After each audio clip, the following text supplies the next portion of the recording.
Hello everyone. I'm sorry I'm late. I know I said I would do a video and post it the day before yesterday, but I got really sick. I was down with a nasty cold. But here I am again. I will talk in private tomorrow with everyone who's shown interest in the course to, to talk about the starting date and the time. And then later I'll do a public post on the subject tomorrow or Sunday at least, at most, at the latest. I'm sorry. But I'm going to talk about the classes. I promised one video for each class. I'm going to do to now one video for the first two classes because they're quick to explain.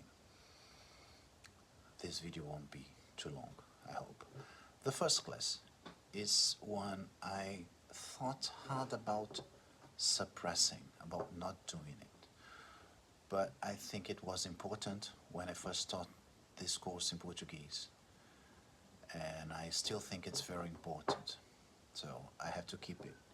I risk disappointing people, I risk making people not want to do the course because it's, I admit, more theoretical and therefore more boring. But I must discuss these boring subjects, and I'll admit I'm not going to give you mostly any definite answer. It's really a discussion. I'm going to point out my understanding of these things, but I'm not going to give you the revealed knowledge of that because these are complicated stuff. What is a symbol? What is a symbolic art? What does a symbolic art do, or a symbolic technique? What is astrology? What is natal astrology? What do we say? What do we mean when we say we are judging a natal chart?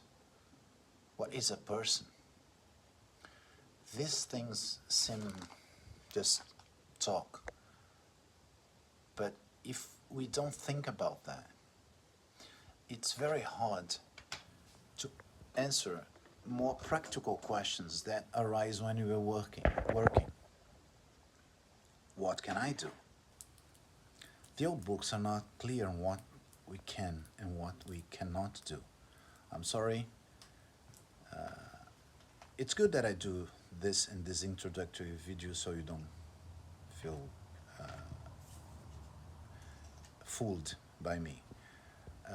I will quote almost no one, probably no one, maybe very briefly one other author. This is not the quoting type of class.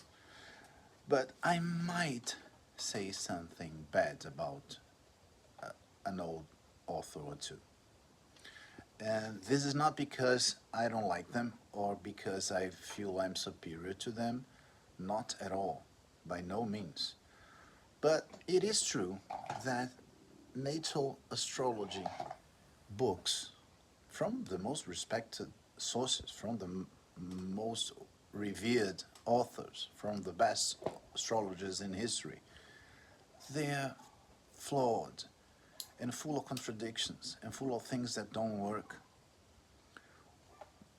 One of the reasons is because the subject is very complicated and hard to put it in a book format. But but this is not the only reason.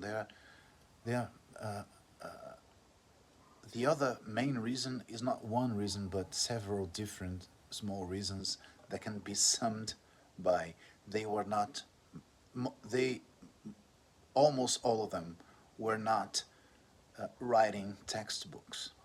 But we think they were writing textbooks, so we misunderstand them.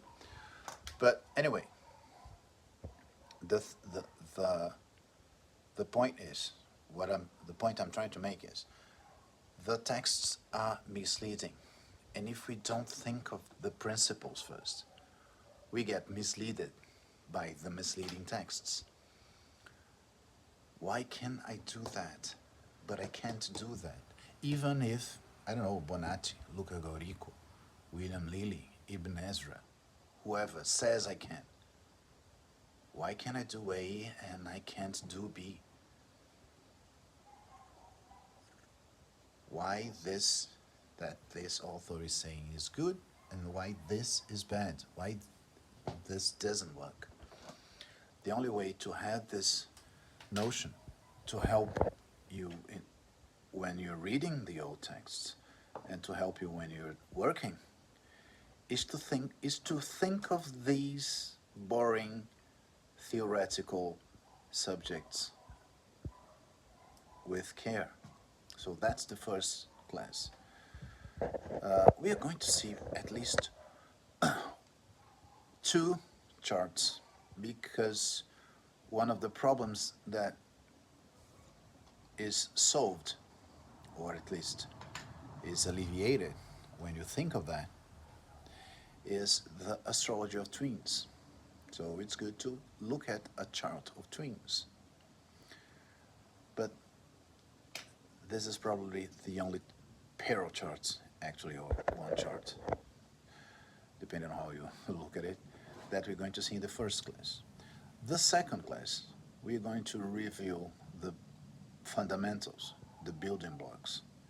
It's also a bit theoretical, and it's also a bit boring for the most advanced, but I think it's important so we know we are speaking the same language. Because I'm not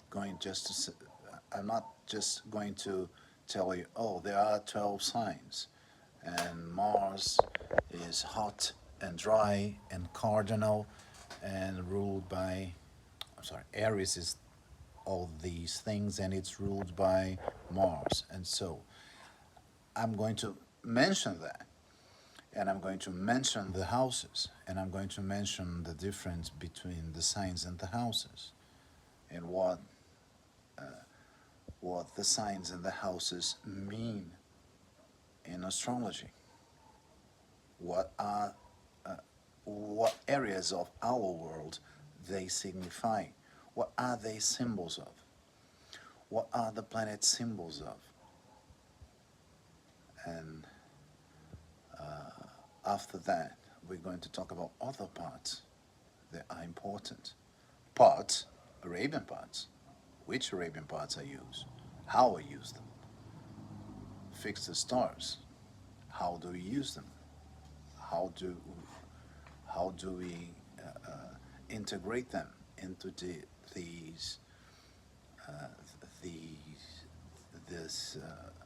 this matrix of symbols? And when I'm talking about planets, I'm talking about dignity, essential and accidental, debility, essential and accidental, reception, aspects and conjunctum, anticia, things that we will need forever and in all areas of astrology, but we need them. We have to have them established, and the student has to know how I think of these things, how I use these things before we start. Right? So I know these two lessons don't sound as practical as I said the course will be, but the next ones will be, I promise you. And we're going to see charts in this second lesson too. Don't worry. That's it for now.